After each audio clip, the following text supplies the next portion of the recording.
So, could you tell us more about Bob Thompson? Well, first of all, my name is Michael Rosenfeld from Michael Rosenfeld Gallery in New York City. I've had the pleasure of representing Bob Thompson's estate for about 25 years. And this is a painting from a series he did called O Laud. And there's gouaches and other paintings in different sizes of the subject. And Bob Thompson is a very well-known figure who was part of the Beat generation of writers, poets, musicians. And he, very much like a jazz musician, would riff on historical subjects. And one of Bob Thompson's favorite artists who he riffed on when creating this painting is Goya. And there's a particular etching from a series Goya did in the late 18th century called Los Caprichos. And the composition from this painting is literally derived from the Goya painting. But Bob Thompson then would riff on that, make changes, create these very hot, bold colors, which for him are very musical in some ways, and painted himself very much into the tradition of modern painting. You might be particularly interested to know that this painting was painted in Paris in 1962. Bob Thompson was an American artist, and he died very young at the age of 28 in 1966, but he had a spectacular career, was regarded as being one of the great contemporary artists of his generation. And this painting, I'm not sure though it will be included.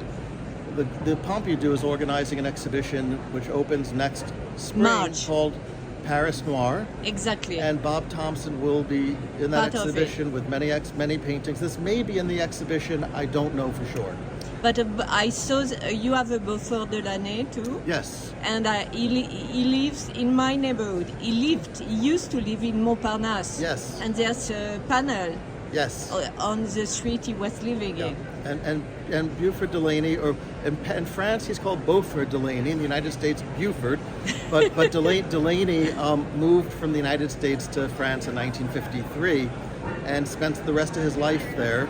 And he also will be featured with many paintings in the Paris Noir. And he went between abstraction and figuration. Exactly. He really saw no difference between abstraction and figuration. That's very interesting. Bob Thompson, on the other hand, was a figurative painter and very much known as a figurative expressionist.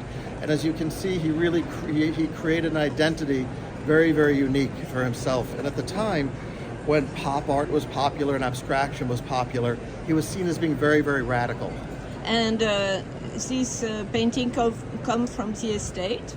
No, this painting we acquired from a private collection. We do represent the estate, but when great paintings like this become available, the gallery acquires them. But you were right before a lot of people, so now you are presenting artists who became famous, right? Exactly. It's been with Bob Thompson, it's been a journey of more than 30 years for me, loving the work, presenting it, exhibiting it, publishing catalogs, lending works, and I always say it's a miracle when an artist like Bob Thompson has come from obscurity to such fantastic acclaim. But and it's one of the most expensive painting on your booth here. One of them. It's $1,800,000. Yes, and so what's your feeling about the fact to be right now, only now, with your artist? In terms of the market. There's always more and more interest in Bob Thompson's work, and many of the artists who I exhibit, who are more historic, are receiving more and more attention. And there's no problem with the market for the artists that I'm showing.